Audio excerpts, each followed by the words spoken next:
హుందాగా ఉండేవాళ్ళు. విమర్శలు చేసుకున్నా గూడా ఎక్కడా గూడా కొంచెం గూడా వేరే మాటలు మాట్లాడకుండా చాలా పద్ధతిగా ఒకరినొకళ్ళు విమర్శించుకునేవాళ్ళు. కానీ ఇవాళ అసెంబ్లీ జూస్తుంటే జనాలసలు కొన్ని సందర్భాల్లో టీవీలు గూడా ఆఫ్ చేసుకునే పరిస్థితులొస్తున్నాయి. అసెంబ్లీలో ఉన్నాము అని గూడా చూడకుండా ఇష్టం వచ్చినట్టు మాట్లాడుతున్న సందర్భాలు గూడా మనం చూస్తున్నాం. పోనీ ఈ నాయకులెవరైనా తెలంగాణ ప్రజలకో, తెలంగాణ రాష్ట్రానికో అన్యాయం జరుగుతోంది కాబట్టి మేము బాధతో ఈ మాటలు మాట్లాడుతున్నాం అంటే అది గాదు. వాళ్ళ వాళ్ళ పర్సనల్ ఎజెండాలతో, వాళ్ళ మీద పెట్టిన పర్సనల్ కేసులతో ఈ ఫ్రస్ట్రేషన్‌లో ఇవన్నీ మాట్లాడుతున్నారు. ఇదెంత వరకు కరెక్ట్? అంటే ఇందాక మిత్రులిద్దరు మాట్లాడుకున్నట్టు ఘర్షణ పడుతున్నప్పుడు దీనికి ఎట్లా ఆపాదిస్తున్నారంటే తెలంగాణ భాష మీద చాలా వెల్నిజం కానీ ఇంకోటి కానీ చూపిస్తూ ఉన్నారు. యాక్చువల్గా మాది మనకు సంబంధించింది కరెక్ట్ లాంగ్వేజ్ అనేటటువంటి చెప్పుకుంటూ వస్తున్నారు. కానీ మిత్రుడు చెప్పినట్టు సినిమాలు చెప్పారు. సినిమాల్లో విలన్ క్యారెక్టర్లు వేస్తున్న వాళ్ళు ఎవరు చూడండి మీరు. గతంలో నుంచి చూసుకుంటే రాజనాల కానీ, తర్వాత సత్యనారాయణ గారు కానీ, రావు గోపాలరావు గారు కానివ్వండి, ఇప్పుడు చేస్తున్నటువంటి వాళ్ళందరూ కూడా భాష తెలంగాణ భాష ఎక్కడ మాట్లాడాలి, తెలంగాణ మాండలికం మాట్లాడాలి. అదేవిధంగా రాయలసీమకు సంబంధించినటువంటి సినిమాలు వచ్చినా సరే అక్కడ విలనీజాన్ని చూపించారు. సో ఈవెన్ ఈస్ట్ గోదావరి విలనిజాన్ని చూపించారు, శ్రీకాకుళం విలనిజాన్ని చూపించారు, ఎక్కడ ఈవెన్ తెలంగాణ దాంట్లో కూడా చూపించారు. అన్ని రకాలుగా అంటే సినిమా అనేది ఒక సినిమాటిక్గా అన్ని భాష, అన్ని ప్రాంతాల్ని, అన్నిటినీ అన్ని రకాలుగా చూపించితే ఇది ఎలా ఉంటుంది, ప్రేక్షకులు నచ్చుతుందా లేదా అని చూపించారు తప్పిస్తే దాంట్లో ఉన్నదాన్ని ఇట్లా చేశారు, వక్రీకరించారు, అట్లా చేశారు కాబట్టి మేము విధంగా దాన్ని ఈ రోజున మేము ఇట్లా మాట్లాడినందువల్ల సెట్ అయింది అనేటటువంటి తప్పు. రెండోది మనం వారు చెప్పారు ఇంట్లో ఉన్నటువంటి భాష, అది కూడా ఒక ప్రమాదం ఉంది. ఎందుకు చెప్తున్నానంటే ఇంట్లో ఉన్నటువంటి పిల్లల ముందు మాట్లాడేటువంటి భాష మీరు మాట్లాడండి బయట, అది మంచిది అని అన్నప్పుడు ఇంకొక ఆయన దాంట్లో కూడా తప్పు తీస్తాడు. ఎట్లా తీస్తాడంటే మీరే కదా చెప్పారు ఇంట్లో వాడుకునే భాష వాడమని చెప్పారు కదా, నేనేముంది అరే ఎక్కడున్నా రా నీళ్ళు తీసుకురా అన్న నా కొడుకుని, తప్పేంటి? నా తమ్ముడు ఉన్నాడు, అరే ఆ పొలానికి నీళ్ళు పెట్టరా అన్న అంటే తప్పేంటి? అట్లాగే ఆ విధంగా నేను అన్నాను అని అట్లా తీస్తా. రామూర్తి గారు అదే అన్నారు కదా, చాలా కామన్ లాంగ్వేజ్ తెలంగాణలో కాబట్టి అదే వాడిరు, అట్లా తీస్తున్నారు. అంటే ఒక మంచిగా ఉండేటటువంటి ఒక పద్ధతిని, అంటే మనం మాట్లాడే పదం, అక్కడ వాడిన సమయం, సందర్భం, అక్కడ ఉన్నటువంటి వాతావరణాన్ని బట్టి అది మారిపోతుంది. అక్కడ ఉన్నటువంటి తమ్ముడిని నీళ్లు పడరా అని మనం చెప్పటానికిను, అసెంబ్లీలోకి వచ్చి నువ్వేం మాట్లాడావురా అనటానికిను సేమ్ మాట, పదాలు కూడా మారవు, సేమ్ అదే. అక్కడ ఉన్నటువంటి ప్లేసు, అక్కడ ఉన్నటువంటి పరిస్థితి మారిపోగానే దాని అర్థం మారిపోతుంది. దాన్ని మన సొంతానికి ఆపాదించుకుంటున్నారు. That is not correct.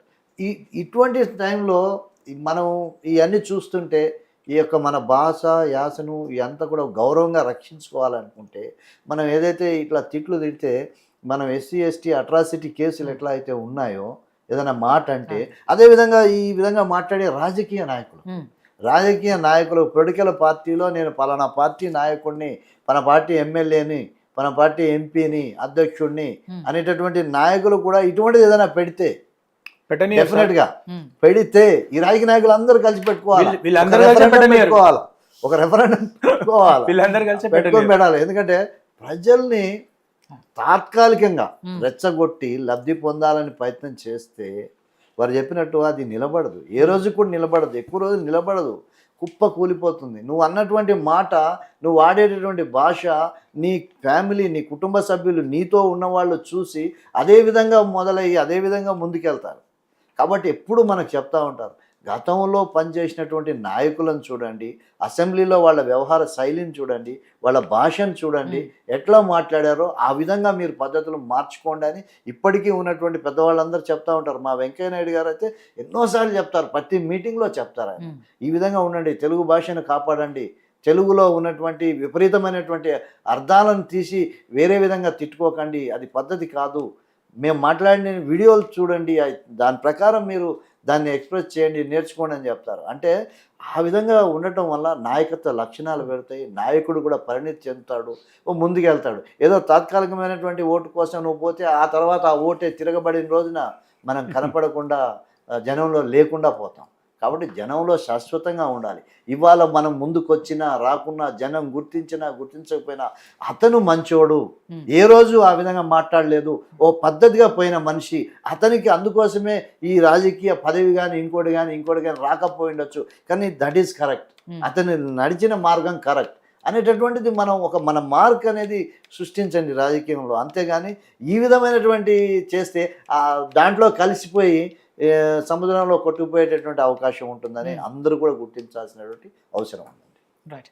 So ఇందాక నుంచి మీరు కేటీఆర్ గారు చాలా తక్కువగా మాట్లాడారు, ఆయన మాట్లాడింది అసలు పెద్దగా పరిగణలోకి తీసుకోవాల్సిన అవసరమే లేదు, ఇంకా మాట్లాడాలని కోరుకుంటున్నామని మీరు అన్నారు కదా, ఒకసారి విందాం ఆయన ఏం మాట్లాడారో, దాని తర్వాత మనం కంటిన్యూ చేద్దాం. సరే, అవన్నీ కూడా అందరూ తెలుసు కదా.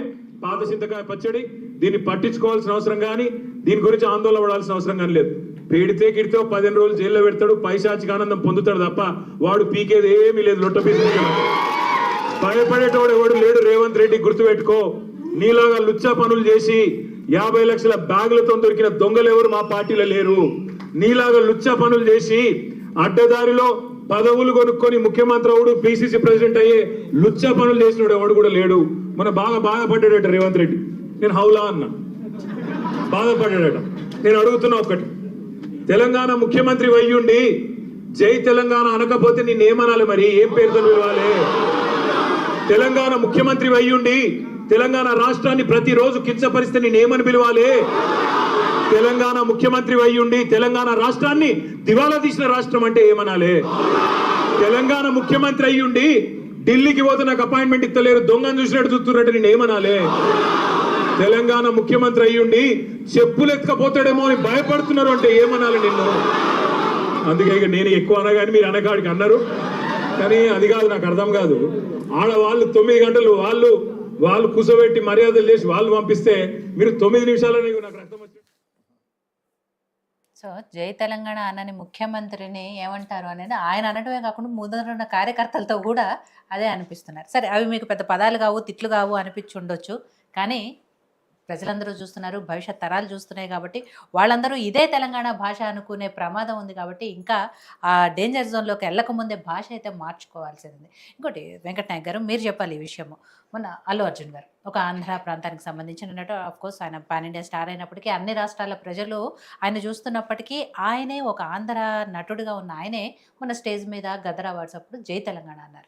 అలాంటప్పుడు తెలంగాణ ముఖ్యమంత్రిగా ఉన్న రేవంత్ రెడ్డి గారు ఎందుకు ఏ రోజు కూడా జై తెలంగాణ అనలేకపోతున్నారు అనేది ఇప్పుడు తెలంగాణ సమాజంలో చర్చ అయితే జరుగుతుంది. ఎందుకు ఏ రోజు ఆయన జై తెలంగాణ అనరు? మేడం, ఒక విషయం అంటే అసెంబ్లీ వేదికగా ఆయన టీడీపీ నుంచి ఎమ్మెల్యేగా ఉన్నప్పుడు ఆయన మాట్లాడిన స్పీచ్ ఏదైతే ఉందో, అంటే ఏది ఇంటికి తండ్రి సాగుపోతే నీళ్లు లేవని చెప్పి ఏది మామూలు బావి కాడపోయి జస్ట్ నీళ్లు చల్లుకొని వచ్చిన పరిస్థితి ఉండే. ఆత్మగౌరవాన్ని అంటే చావనైనా చేస్తాం కానీ ఆత్మగౌరవాన్ని చంపుకోలేము. తెలంగాణ ఉద్యమం మీద ఆయన మాట్లాడిన భాష అది. అదే ఉస్మానియా యూనివర్సిటీ వేదికగా నేను